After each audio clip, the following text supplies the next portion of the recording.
Assalamualaikum warahmatullahi wabarakatuh. Hari ini saya nak buat ulasan perlawanan di antara pasukan Terengganu menentang PJ City, yang mana perlawanan ni berakhir dengan keputusan seri 0-0. Pada perlawanan ni Terengganu bermain dengan baik. Mereka banyak melakukan percubaan serangan ball position yang bagus ke arah gawang PJ City, tetapi percubaan-percubaan yang ada gagal di-execute dan juga disudahkan kepada jaringan. Begitu juga dengan PJ City, mereka bertahan dan sekali-sekala mereka attack, dan ada beberapa gerakan yang dilakukan oleh pasukan PJ City yang hampir menjaringkan gol, iaitu daripada Darryl Lock, tetapi gawang dah kosong tapi Darryl Lock pun tak skor. Begitu juga dengan Faisal Halim untuk Terengganu, gawang dah kosong tapi tak skor juga. Mungkin kedua-dua gawang ni ada satu apa-apa masalah pun saya tak tahu, sebab tu bola tak mau masuk ke dalam gawang lah. Untuk PJ City pun sama, untuk Terengganu pun sama. Tetapi untuk Terengganu lebih kesian lah, sebab mereka lagi banyak percubaan, mereka yang mengawal game, tetapi disebabkan kecemerlangan goalkeeper dan ditambah pula dengan ketumpulan bahagian serangan mereka dalam menyudahkan percubaan-percubaan yang memang dah terhidang, maka boleh dikatakan Terengganu sepatutnya menyalahkan mereka punya bahagian serangan dalam menyudahkan ataupun convert peluang-peluang kepada jaringan. Baiklah, tanpa membuang masa, mari kita masuk ke dalam ulasan perlawanan. Untuk ulasan perlawanan kali ini, saya akan mulakan dengan pasukan Terengganu. Apakah yang saya suka tentang pasukan Terengganu pada perlawanan ni? Yang saya suka tentang pasukan Terengganu pada perlawanan ni adalah di bahagian midfield, iaitu Nafuzizin meletakkan gandingan baru, Manny Ott, Faiz Nasir dan juga Petrus Sitembi, yang mana ketiga-tiga player ni adalah memang boleh dikatakan attacking minded. Mereka bukannya defensive minded. Selalunya Habib Harun bermain di posisi number 6, tetapi untuk posisi number 6 pada perlawanan ni lebih kepada Manny Ott. Tetapi Manny Ott pun bukannya lebih kepada defensive midfielder pun. Beliau pun sama je, naik dengan Petrus dengan Faiz Nasir untuk lebih more to attacking. So apabila tiga attacking minded diletakkan di bahagian tengah pasukan Terengganu, kita boleh nampak movement, pergerakan-pergerakan build-up pasukan Terengganu, ball position, short passing dan juga kreativiti di bahagian tengah Terengganu memang sangat hidup. Kita boleh tengok bagaimana Faiz Nasir buka game, bagaimana Manny Ott dan juga Petrus Sitembi dalam lingkap antara satu sama lain. Mereka banyak menguncang-ngacirkan pertahanan pasukan PJ City dan beberapa kali berjaya untuk penetrate masuk ke dalam D-box dengan hantaran-hantaran dan juga build-up yang dilakukan oleh mereka bertiga di bahagian tengah. So gandingan mereka bertiga ni untuk lebih efektif ketika menyerang dan juga create chances dan juga create space kepada bahagian serangan memang dah bagus.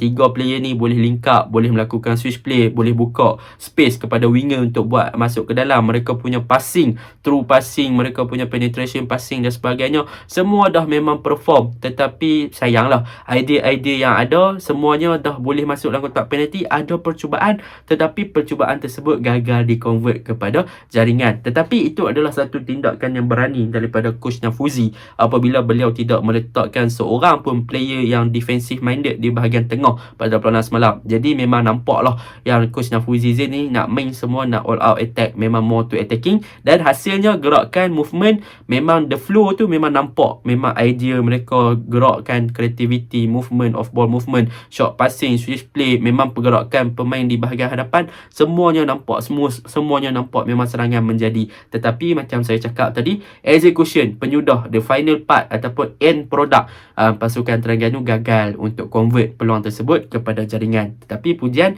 diberikanlah untuk bahagian tengah, memang hidup. Petrus, Faiz dan juga Manny Ott memang super. Bahagian tengah memang hidup. Itu yang saya suka.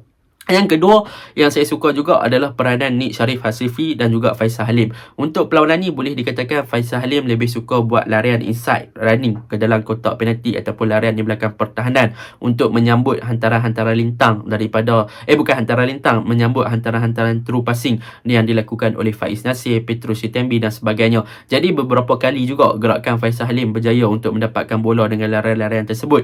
Tetapi samalah, percubaan beliau gagal untuk disudahkan dengan baik. tetapi berbeza pula dengan corak permainan yang ditunjukkan oleh Nik Syarif Hasifi. Untuk permainan yang ditunjukkan oleh Nik Syarif Hasifi, beliau lebih kepada untuk bermain di bahagian wide area berbanding Faisal Halim yang lebih suka untuk masuk ke dalam D-box. Yang mana Nik Syarif Hasifi punya gameplay lebih kepada wide area dan dia lebih kepada untuk melakukan cutback ataupun crossing ke dalam kotak penalti untuk mencari kipri. Dan corak permainan beliau pun bagus. Beliau involve dengan gerakan link up dengan baik, buka larian sebagai winger. Hantaran-hantaran yang dilakukan oleh beliau pun padu, passing accuracy yang tepat, crossing yang tepat, low cross, cutback dan sebagainya tepat mencari target man. Dan beberapa kali hantaran beliau berjaya, tetapi ada jugalah hantaran-hantaran beliau yang tidak berjaya.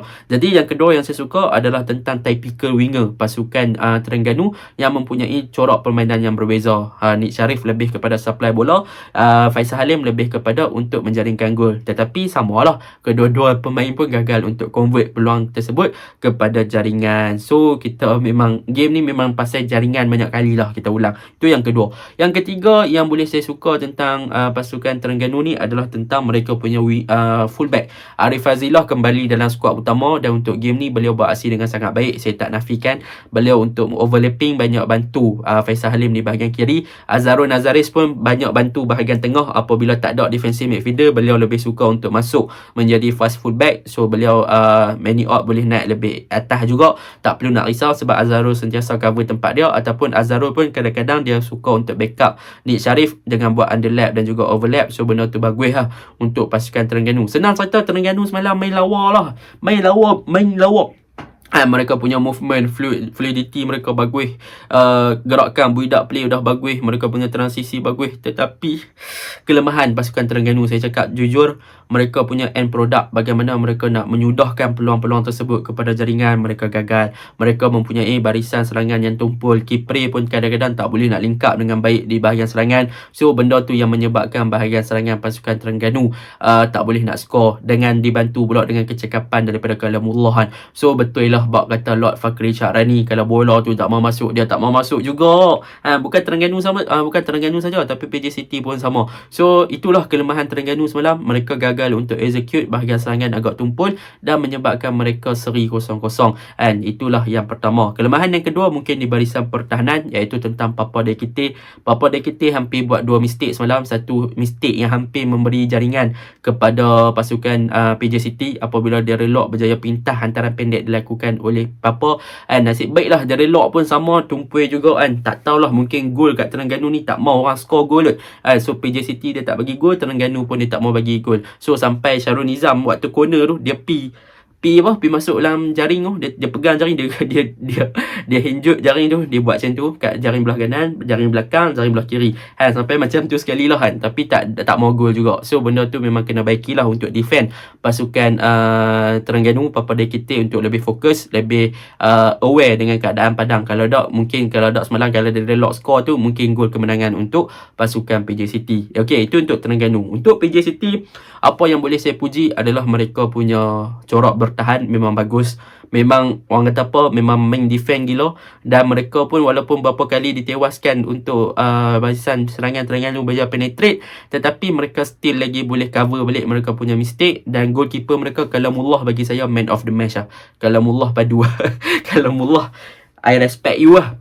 Memang padu semalam untuk menggagalkan beberapa percubaan daripada pasukan Terengganu. So memang solid untuk Kalamullah, dan itu yang boleh saya puji yang pertama. Yang kedua, daripada segi di second half, 15 minit ke akhir, 20 minit ke akhir, barulah PJ City nampak yang mereka boleh menyerang dan mereka ada beberapa percubaan. Tetapi sama macam Terengganu, percubaan mereka tak mau gol juga. Dia relok ada peluang yang memang boleh score, Syahmi kena tiang dan sebagainya. So mungkin perlawanan ni boleh saya katakan memang macam saya cakap tadi, gol dekat Terengganu ni tak mau bagi orang score dia, tak mau bagi bola masuk dalam dia. Bukannya PJ City main bomo ke apa, tak ada, benda tu syirik. So tak payah nak buat ikut cerita ke apa, tak payah.